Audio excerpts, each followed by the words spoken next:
Amara lived in a small, close-knit town where everyone knew everyone else. The streets were lined with familiar faces, and neighbors exchanged greetings with a warm, shared sense of community.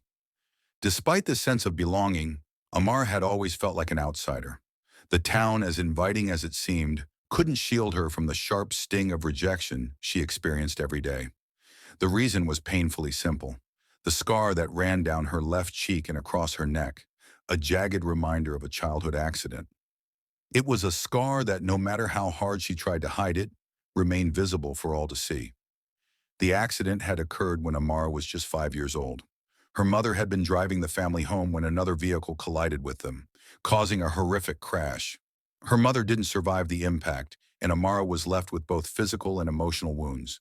Her father, who had been in the car as well, had survived, though he too carried the scars of that night. But it was Amara who felt the weight of the tragedy most acutely.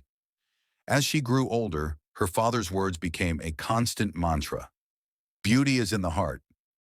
He would say this every time she looked at herself in the mirror, focusing on the scar that seemed to define her appearance. "It's not the outside that matters, Amara. It's what's inside.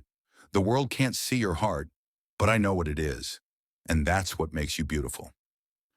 Despite his reassuring words, Amara couldn't shake the feeling that the scar was a curse.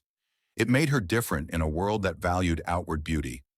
At school, the other children didn't understand. They didn't know the trauma she had gone through.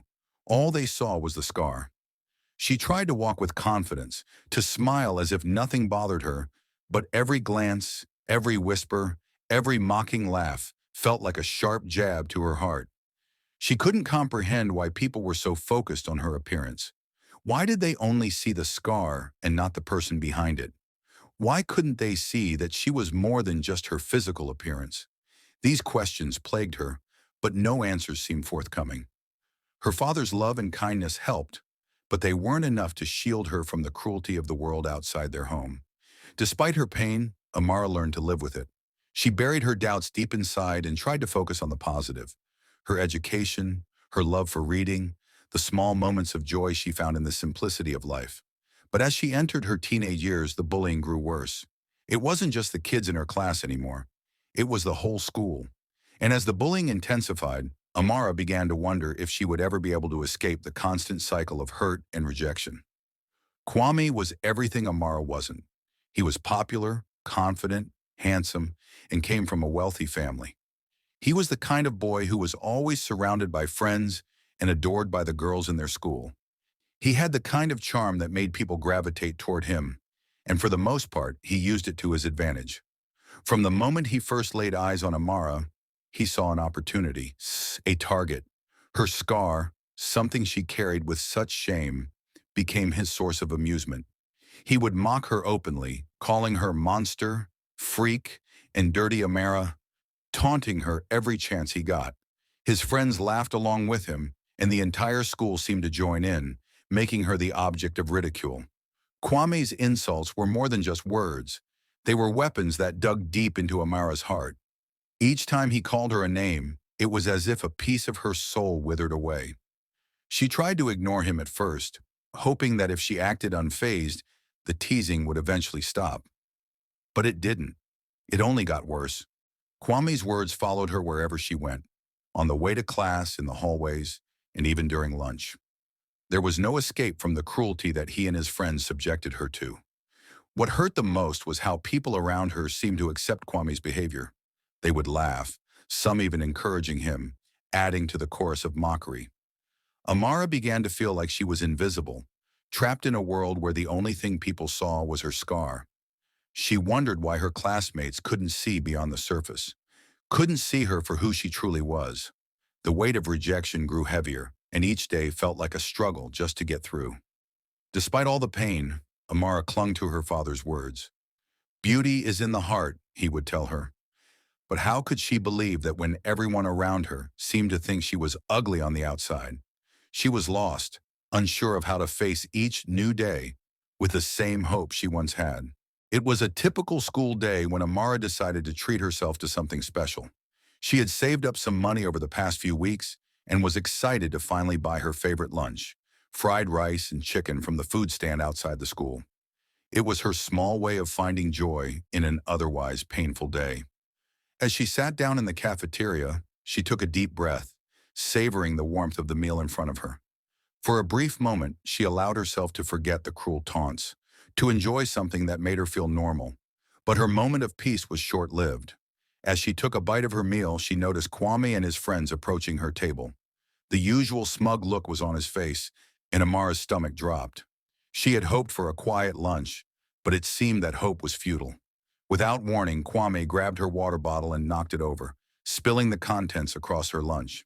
The fried rice and chicken were ruined, the water seeping into the container, soaking everything. Amara froze, her heart pounding in her chest. She wanted to cry, to scream, to run away, but instead she remained frozen, surrounded by the mocking laughter of Kwame and his friends. The entire cafeteria seemed to be in on the joke, their eyes glued to her as if waiting for her to break down. Amara stood up, her face burning with embarrassment, her hands trembling. She wanted to run, but she couldn't. Not this time. As she wiped her hands on her clothes, something inside her shifted. She thought of Mama Amina's words, the advice she had given her just the day before. With a deep breath, Amara turned to face Kwame and his friends. "I may be wet," she said calmly, her voice steady, "but at least I'm not drowning in arrogance like you." The room fell silent. Kwame's smirk faltered for a moment, and the laughter from his friends died down. For the first time, Amara had reclaimed some power in the situation. She didn't cry. She didn't let them see how much they had hurt her. Instead, she stood tall, her eyes unwavering. Kwame and his friends didn't know how to react. The whole cafeteria was still, and in that stillness, something inside Amara clicked. She wasn't helpless. She wasn't weak. Kwame was relentless. The humiliation he had caused Amara was nothing compared to the cruelty he had yet to unleash. The incident in the cafeteria seemed to have made him even more determined to break her spirit. He couldn't fathom why his usual methods of torment weren't having the same effect on her. Amara's calm, collected response had caught him off guard, but instead of backing off, he decided to escalate things. One afternoon, as Amara walked home from school, she saw Kwame and his friends standing near the gate of the schoolyard. She knew instantly that they were waiting for her. Her heart began to race and her steps faltered. But she couldn't turn back now. She couldn't let them see how scared she was. She squared her shoulders, lifted her chin, and walked forward. Without warning, Kwame shoved her into a large mud puddle. The mud splashed up, covering her entire body. The force of the push knocked her off balance, and she tumbled into the muck, her clothes stained and her hair matted. The impact was jarring, and for a moment, she felt completely overwhelmed. The cold, slimy mud clung to her skin as she struggled to get back on her feet. Kwame and his friends erupted into laughter, their voices mocking and loud. Amara stood there, her eyes stinging with the burn of tears, but she refused to cry. Her hands trembled, but she wiped the mud from her face and straightened up. As the laughter continued, Amara took a deep breath and began walking away.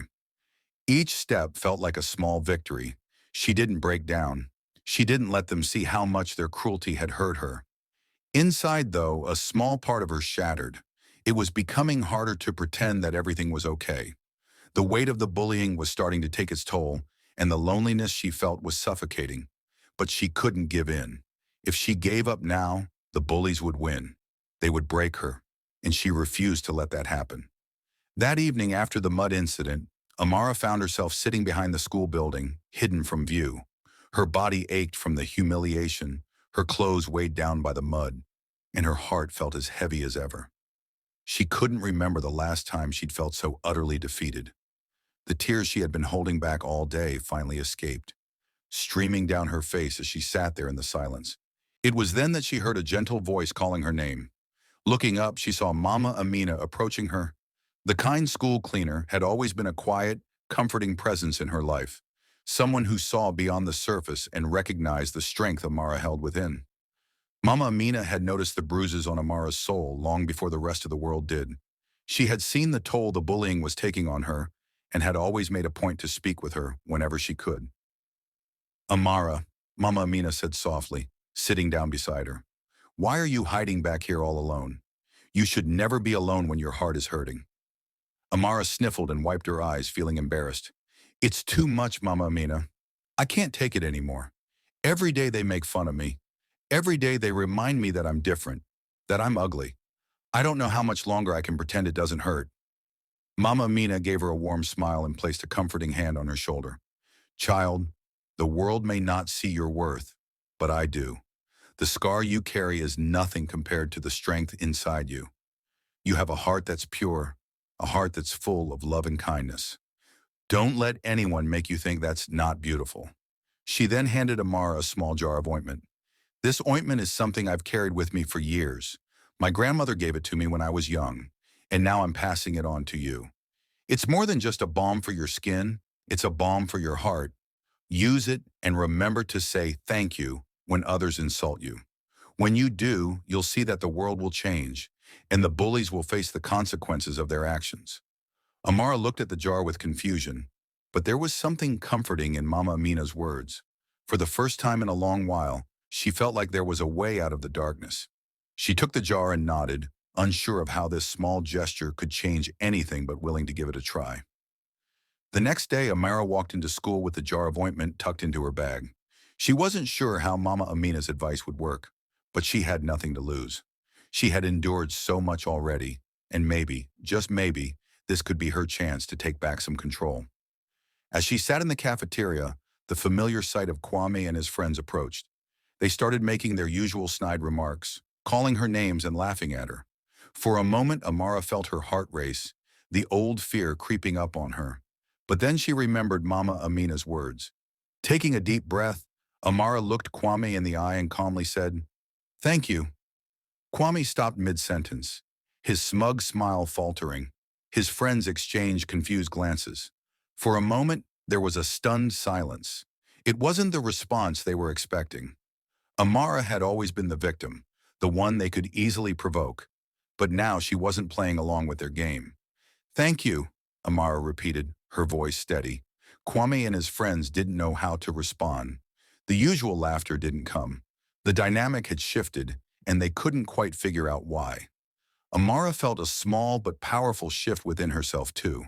She had taken back her power, not by fighting back, but by showing them that their words no longer had any power over her.